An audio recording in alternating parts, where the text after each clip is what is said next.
Throughout this prep, I've completed 271 miles to get myself ready to run this half marathon.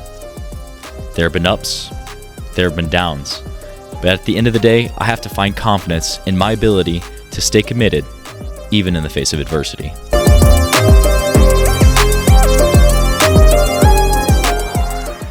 What's going on, guys? Welcome to the video. We are 2 days out from the Nebraska Half Marathon, where we are attempting to run a sub 135. So I'm taking you along for the next 2 days, kind of show you some of the food that I'm eating, things that we're doing 2 days out from the race, and take you along for race day and show you everything that I'm doing to PR this half marathon and hit a sub 135. It is currently Friday. It's about midday. I've had 5 personal training sessions so far today. I have a little break in my schedule. I'm going to show you what I'm eating while I'm kind of working on editing our podcast to get that posted for the end of the week. If you haven't checked out our podcast, we post 1 podcast every week, me and my wife. So like I said, if you haven't checked it out, you can check it out on my channel, or you can search for the Grind, Sleep, Repeat podcast wherever you get your podcasts. Like I said, we post a podcast every week to just cover some different topics in the fitness industry. So I am about to eat. We have a 2-mile shakeout run today, which is going to be a nice, easy run. And then I'm also going to do a bunch of stretching and some soft tissue work to just get my legs as fresh as possible. So I'll show you what I'm eating first.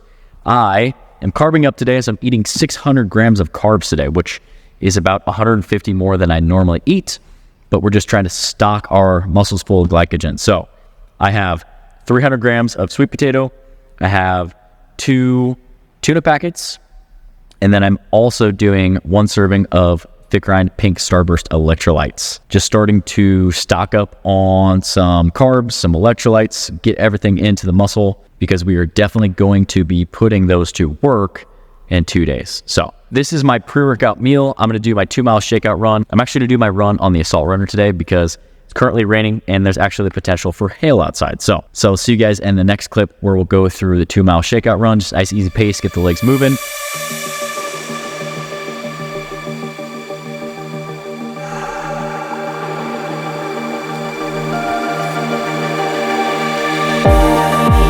All right, so I just finished up my 2-mile light, easy shakeout run.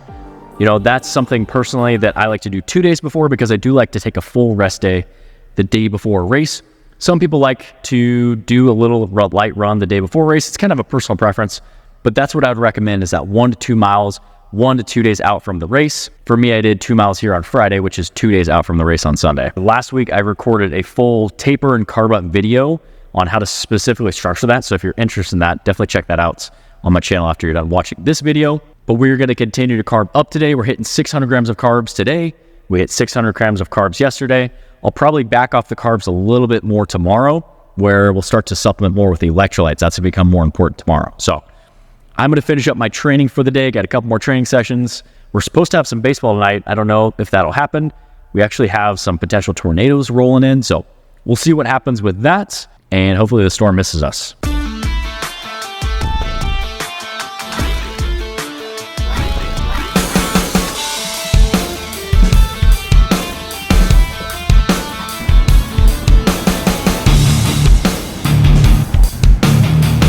All right, so it is currently Saturday at 1 p.m., the day before the race, and I just wrapped up working for the day. So I had 6 personal training sessions in a row from 7 to 1.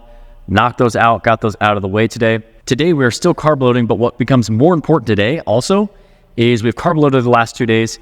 Now we're going to get more into the hydration. So I just mixed up 1 scoop of FitGrind Pink Starburst electrolytes. I'm going to do 2 to 3 servings throughout today. We're also going to do some before the race tomorrow, so I'll show you that tomorrow. But today, we're going to have at least 2 to 3 servings. We want to make sure that we're loading not just with water. We want to make sure that we're also loading sodium. That's going to help hydrate us and really just decrease our risk for cramping on race day. We are about to go pick up our race packets. I'm going to go meet up with my wife and my son. I feel like now that I'm done with work for the week, I feel like now I can kind of start to get excited. I feel like sometimes working that Saturday morning into mid-afternoon, I'm just focused and I'm just present with my personal training sessions here at the gym. But once I'm always done with that, then it's like, okay, it's like a sigh of relief, especially having a race tomorrow. Now I can kind of really get in that headspace that I need to, just get excited and get amped up and just get ready to run fast. So we're going to pick up our race packets. I'll see you guys in the next clip.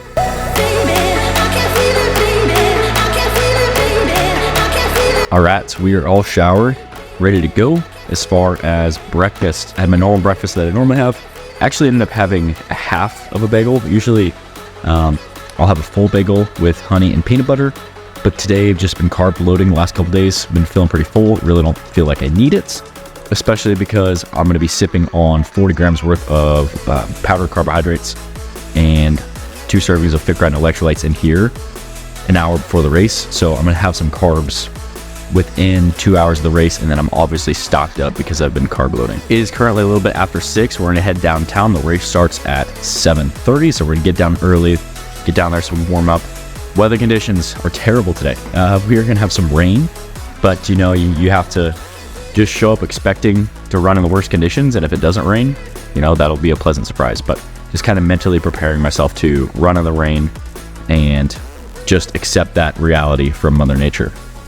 As far as what we have, I have my headphones that I normally run in. Got my normal playlist synced up on my Garmin Venue 2 watch. Also use this to track mileage, track lap paces, and just kind of see where we're at throughout the race. I have my 3 gels I will do at mile 3.5, 7, and then just after 10, which are going to have 24 carbohydrates per gel. So just fueling your body throughout this run, making sure that we are not letting the tank get empty. I also have my Polar chest strap that'll track my heart rate throughout the race and just kind of give me a good gauge of where I'm at. Obviously, when you're racing and you're trying to set a PR, your heart rate's going to be a little bit higher, but we do want to keep it in a certain range and make sure we're not at that threshold the entire run. We're going to be pretty close to anaerobic threshold, but just trying to manage heart rate, just see where that's at throughout the run. And then I also have my bib. I'm 1:6:44 in this half marathon. So we're going to gear up, head to the car, and we're head downtown and warm up. And I'll see you guys in the next clip.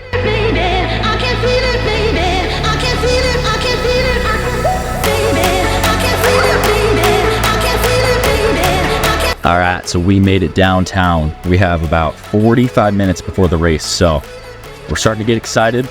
One thing on race day, I've talked about this before, is you're going to have some natural nerves. You're going to be just showing up and you're excited, but find confidence in the training that you put in. So over the course of the last 12 weeks, we've hit every single workout. We put 100% effort into every single workout, and you have to find confidence in your training. So that's what I'm going to show up when I toe the line today. That's what I'm going to show up, finding confidence in the process that I've stuck with over the course of the last 12 weeks. So that's what I'm gonna keep telling myself.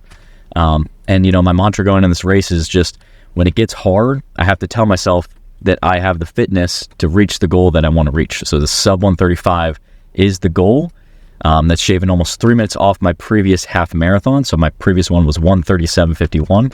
So it's not just gonna happen by accident. It's gonna happen because of the course of the last 12 weeks and showing up prepared physically and mentally today. So another thing that I forgot to mention earlier, this is crucial if you are looking to PR your next race, and that is nipple guards. Got it backwards.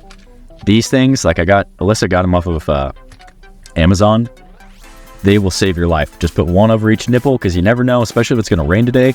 Just having extra moisture. If your nipple starts to chafe, you're going to be in rough shape. So put one of these on each nipple. You'll be good to go. Alyssa, how you feeling? Good. Rain or shine, baby. So we're going to start heading over. We got about a half mile walk to get over there. Definitely going to need to hit the bathroom. That is something that is crucial. So just take care of that. Get everything out of your stomach. Also, you're hydrating, so just make sure you hit the bathroom. But starting to get excited. We're going to go warm up, and we'll see you in the next clip. I'm going to leave my camera here. Not run with my phone, not run with my camera today. And I'll see you guys in the next clip, and we'll see how I did.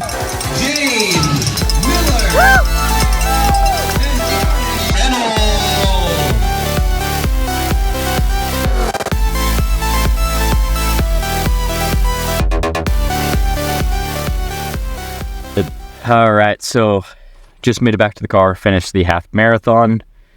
Did not go the way that I wanted it to, but we'll go over specific times and laps in the next clip a little bit later in the video. I'll also have my official time once I get that, and I'll give you the exact time that I got. But the main takeaway is sometimes things don't go as planned. They don't go the way that you want to, and I'm just trying to take away some of those lessons that I learned from the training, from the race today, and so that I can apply that in my training in the future and just get better, but also just take away a sense of pride and thankfulness that I had the fitness to run a half marathon. You know, I think about a lot of people that don't have that privilege, don't have that opportunity or the health to do so. And that's what I'm trying to take away today, even though I am frustrated because I'm very competitive with myself. And I have trained the last 12 weeks to achieve this goal of a sub 135 half marathon. And I didn't achieve it today, but that doesn't mean that it won't happen. We're going to gear up for the next time and go back to the drawing board and try it again. Because when you fail, it doesn't mean that you give up. You just take the lessons that you learned, make some small tweaks, make some small adjustments to your program, and that's all I can do to try to get better. So my watch said 146 and some change. We'll see what the official time says when I get that. And like I said, in the next clip, I'll go over some of the actual lap times, go over some details about the race, and kind of give you guys a final recap. So takeaway is not leaving upset. I'm leaving humbled and just thankful that I was able to complete the race. And I finished strong. You know, Alyssa got a clip for me at the end. I was able to really finish strong. It felt like I was running so much faster than I was in the clip when I look back at it. But, you know, I left everything I had out there, and that's all I can do. At the end of the day is just give 100% of what you have on the given day. So we are going to eat. I got some electrolytes mixed up. I'm about to sip on these because even though it was like overcast, still sweated like crazy. Luckily, there was no rain. We're going to go eat some breakfast and get some food in. Much deserved breakfast. So we'll see you guys in the next clip. We'll go over some actual lap times and just a final recap of the race. All right, so it is currently the next day, and I just wanted to go over a recap of the run, kind of talk about some things that went wrong, and just go over the lap paces and just kind of tell you some of the mistakes that I made and some of the takeaways. I want to start this off by saying that, you know, I'm proud of being able to have the fitness to finish the half marathon, run all 13.1 miles, but I am frustrated. I really feel like I did kind of just do some things that we'll talk about that kind of blew my legs up too early, and you can make all the excuses in the world. But as far as this race, the April 28th Nebraska Half Marathon, my official time was 1:46:56. So it's just under 1:47 was my chip time. I started my watch a little bit late. They were like, okay, we're going. We were waiting for the course to be locked down by the police. And then all of a sudden I was like, okay, we're going. And then I was like, whoa, I started my watch. And so it was a couple seconds after I'd crossed the actual start line. So my chip time was obviously the most accurate time, but my watch was a couple seconds off. So as far as my heart rates, that is one thing that my heart rate was super high the entire run, which is normal when you're racing. Your heart rate's going to be up, but my heart rate was average of 175. It even got up to 185. So my heart rate was just elevated that entire run. And I think the biggest issue with this was just the elevation and where the elevation was at. And I should have structured this a little differently. And you can learn from that mistake that I made. I can learn from the mistake that I made is I got caught up in the race and tried to start too hot, especially with where the elevation was. So the elevation map was like a U, and I didn't really pay attention to that going into the race. There's a lot of hills in the beginning, and then it flattens out in the middle, and then you finish on hills. So the way that I should have structured it is I should have pulled back the first couple miles, got through the hills, and then once we got to the flats, that's when I really should have let it rip, and then just try to finish strong with whatever I had at the end. The problem is I started too hot, I got caught up, and as far as my lap times, my first mile I ran a 7:20, which is the goal pace, you know, slightly around that pace, but not on hills, not on the first mile. My goal was to run that first mile around 8 minutes to 7:45, and I just paced it too hard. I got too caught up in the moment. And then my second mile, 7:46, 7:55, and like by 3 or 4 miles into the race, my legs were toasted already, and that's where I got frustrated, because once I got to the flats, and typically once I get about 3 or 4 miles in, I'm just in a rhythm, and I could really just let it rip and lock into a pace, and I just wasn't able to lock into the pace that I wanted because my legs were just trashed. So mile 1, 7:20, mile 2, 7:46, 7:55, 8:10, mile 5, 8:01, mile 6, 8:17, mile 7, 8:17, mile 8, 8:16, mile 9, 8:14, mile 10, 8, 11, all those miles where that was really flat, I didn't have any gas. I wasn't able to get my legs going. Mile 11 was 8:29. Mile 12 was 8:33. Mile 13 was 8:49. Is my slowest mile, was my last mile. And then I finished strong. I did finish strong. Alyssa got this video of me finishing strong, and I was running, and my watch says at a 5:42 pace.